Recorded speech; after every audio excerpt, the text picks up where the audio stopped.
there were some things that I needed to go back into the scriptures to discover. I mean, you were referring to, for example, many of the Old Testament teachings about prosperity and so forth, not from a prosperity gospel point of view, but from a good stewardship point of view. What was crucial for me was that I did an extensive personal discovery Bible study in 2 Corinthians 8 and 9. And I realized a couple things as I was reading that. First, that the Apostle Paul was also a pastor and was also a fundraiser for most of his career. He was a fundraiser and he had no problem asking. And so if I was going into this same kind of work, I need to have the same kind of spirit. And so, and there's just so much there I learned about God and about the donors and about even the Macedonian Christians. They were people that by all means were in poverty, and yet they far outgave the rich Corinthians. This was a great example that it is out of the abundance of the heart, not the abundance of cash, where we start with generosity. So that was really big for me. I realized then that it is actually in my potential donor's best interest to be generous. And so I don't have a problem inviting them to participate because they become more godly. They're able to glorify God by their giving. Paul says, just as you excel in all these other things, grace and love and all and knowledge and so forth, excel in the grace of giving. And so spiritual maturity requires that we develop and nurture and equip godly givers, generous donors. And so that helped me to be more free. That was the first thing. The second thing is that when I realized that I'm not encouraging people to give to me, I'm encouraging them to give to my cause. And it's not to bless me, it's that through me to bless those people whom I serve.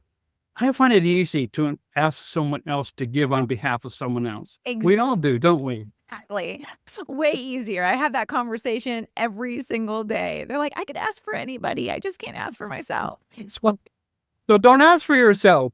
Exactly. Stop. Maybe that is the key to our conversation. Stop asking for yourself, because this is about God.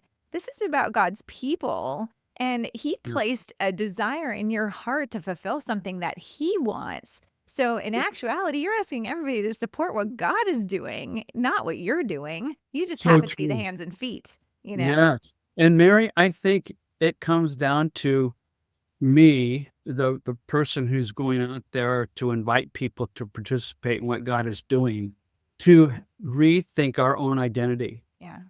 I mean, we often talk about us as I call them workers, field workers, whatever. When you go out, we think of ourselves as field workers, we're going to be bringing the gospel to someone who needs it and whatever.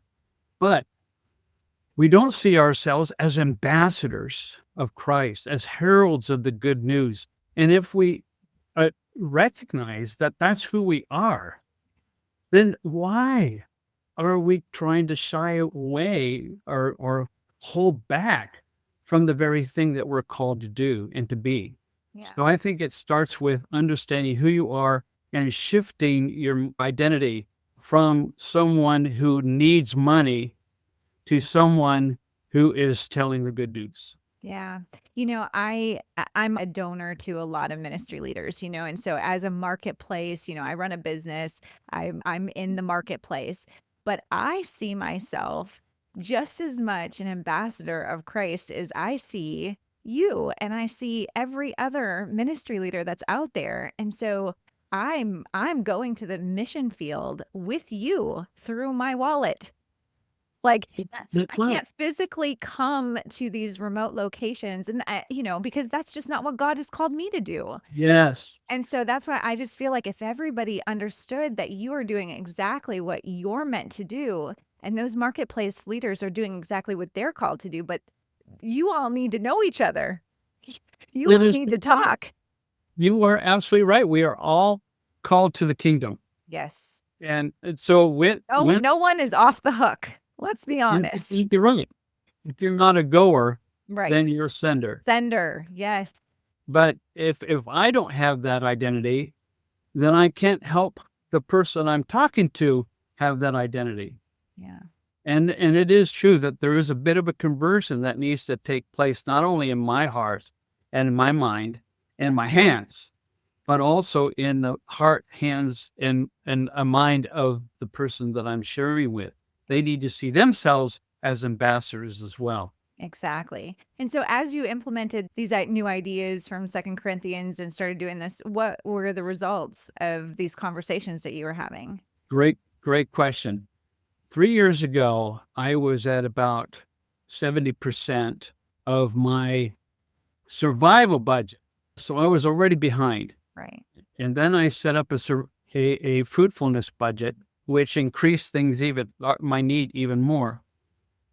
But in the last year, last December, this past December of 2020, 2 months ago, I had the very best year I've ever had in my life. And I became fully funded for the very second time in my career as a worker. The first one was in 2004 when I went on sabbatical to the Middle East and we lived there for 7 months. We raised all the money that we needed for that. But aside from that, that was the only other time. So to have this happen, record breaking donations, I'm fully funded.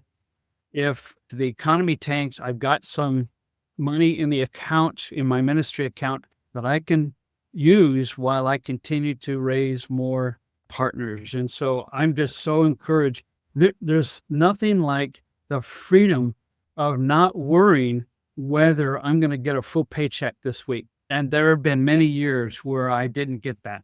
And so thanks to you and Mike and to the principles that I've adopted from you guys, it's been a wonderful ride.